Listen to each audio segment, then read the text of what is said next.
13 अगस्त 2025 हरियाणा के सिंघानी गांव के एक खेत में एक लड़की की लाश मिलती है। चेहरा से जलाया हुआ, गला काटा हुआ, देखने में ही लग रहा था उसका हुआ है। लेकिन पुलिस, डॉक्टर्स और आरोपियों ने इस केस को ऐसे मैनिपुलेट करने की कोशिश की कि पूरे देश को इस पर आवाज उठानी पड़ी। इस केस को हर तरीके से दबाया जा रहा है, लेकिन हम जैसे लोग इसको दबने नहीं देंगे। आइए जानते हैं मनीषा केस की पूरी कहानी इस वीडियो में।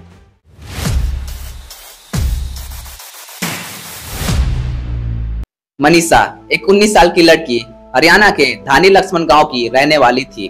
वो एक प्ले स्कूल की टीचर थी और उसका सपना था कि आगे चलकर वो एक अच्छी नर्स बने और अपने परिवार का नाम रोशन करे। 11 अगस्त को वो रोज की तरह स्कूल में बच्चों को पढ़ाने के लिए निकलती है और अपने घर वाले से कहती है कि आज मैं नर्सिंग के एडमिशन के लिए जाऊंगी, इसलिए मुझे थोड़ा लेट हो सकता है। इतना कहकर वो बच्चों को पढ़ाने के लिए किड्स केयर बाल विद्यालय के लिए निकलती है। बच्चों को पढ़ाकर वो लगभग 2 बजे कॉलेज के लिए निकलती है ताकि वो अपना एडमिशन फॉर्म भर सके। लेकिन इसके बाद वो कहीं भी नहीं दिखती। दोपहर से शाम और शाम से रात हो जाती है, लेकिन वो घर नहीं पहुंचती। घर वालों को अब थोड़ा डर लगने लगता है कि कहीं मनीषा के साथ कुछ गलत ना हुआ हो। इसीलिए मनीषा के पिता संजय सिंघानी के आइडियल इंटरनेशनल स्कूल पहुंचते हैं और वहां के गार्ड को पूछते हैं कि क्या मनीषा नाम की लड़की यहाँ आई थी। गार्ड कहता है कि यहाँ ऐसी कोई लड़की नहीं आई थी। उसके बाद मनीषा के पिता कॉलेज के रिसेप्शन में भी जाते हैं, लेकिन वहाँ भी उनको यही जवाब मिलता है। लेकिन संजय वहाँ देखते हैं कि रिसेप्शन में बैठे तीनों आदमी नशे में हैं। वो तुरंत 112 में कॉल करते हैं और पुलिस के साथ वो दोबारा वहाँ जाते हैं। पुलिस जब कॉलेज स्टाफ से सीसीटीवी फुटेज मांगती है तो वो फुटेज देने से साफ मना कर देते हैं।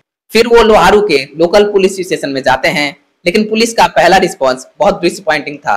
पुलिस वालों ने कहा कि किसी लड़के के साथ भाग गई होगी या फिर खुद ही कहीं चली गई होगी। फैमिली ने एफआईआर रजिस्टर करने की डिमांड की, लेकिन पुलिस ने तुरंत एक्शन नहीं लिया। ये पुलिस की पहली बड़ी मिस्टेक थी, क्योंकि तुरंत सर्च स्टार्ट होती तो शायद कुछ बचाया जा सकता। नेक्स्ट डे यानी 12 अगस्त को फैमिली ने दोबारा पुलिस स्टेशन जाके कंप्लेन की। तब जाके लोहारू पुलिस स्टेशन में मिसिंग पर्सन रिपोर्ट रजिस्टर हुई। लेकिन तब तक 24 घंटे टाइम निकल चुका था। घर वाले गांव-गांव ढूंढते रहे, दोस्तों रिलेटिव से पूछते रहे, लेकिन कुछ पता नहीं चला। फिर आता है 13 अगस्त 2025 की सुबह। सिंघानी गांव के एक खेत में एक लड़की की लाश मिलती है। पुलिस तुरंत वहां पहुंचती है और मनीषा के पिता संजय को कॉल करके बुलाती है। संजय वहां पहुंचते हैं और जब लाश को देखते हैं तो मानो उनकी दुनिया थम सी जाती है, क्योंकि वो लाश किसी और की नहीं मनीषा की थी।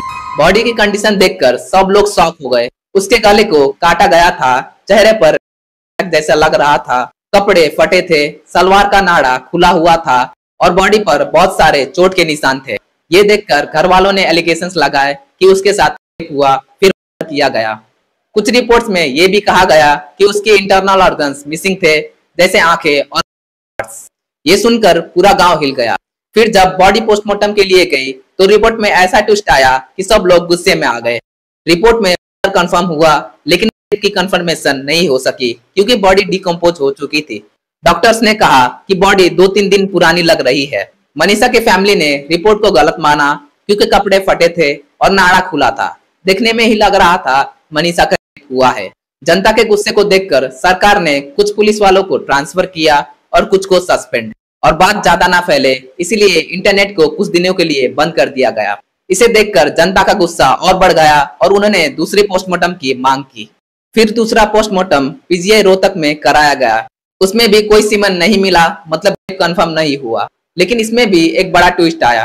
रिपोर्ट में ऑर्गेनोफॉस्फोरस नाम का इंसेक्टिसाइड मिला जो इंटेस्टाइन और किडनी में था। पुलिस ने इसे एंगल बताया और उन्होंने एक सुसाइड नोट भी दिखाया। रिपोर्ट में यह भी मेंशन था कि चेहरे पर कोई एसिड अटैक नहीं था, बल्कि जानवरों ने काटा था।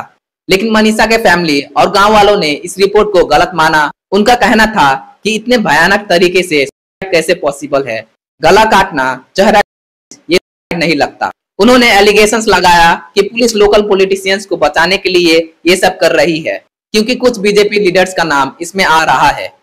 अभी तक ये केस इस मोड़ पर है कि जनता इस पर आवाज उठा रही है और कुछ मीडिया वाले और पॉलिटिशियंस इसको दबाने में लगे हैं। लोग हर तरफ प्रोटेस्ट कर रहे हैं और सरकार से सीबीआई जांच की मांग हो रही है। अब आगे देखना है कि मनीषा को इंसाफ मिलता है या नहीं, क्योंकि हमने पहले भी देखा है कि पूरा देश सरकार से इंसाफ की मांग कर रही है, लेकिन इंसाफ नहीं मिला है। अगर आप चाहते हैं कि मनीषा को इंसाफ मिले तो जितना हो सके इस वीडियो को शेयर कीजिए या फिर खुद वीडियो बनाकर अपलोड कीजिए। धन्यवाद।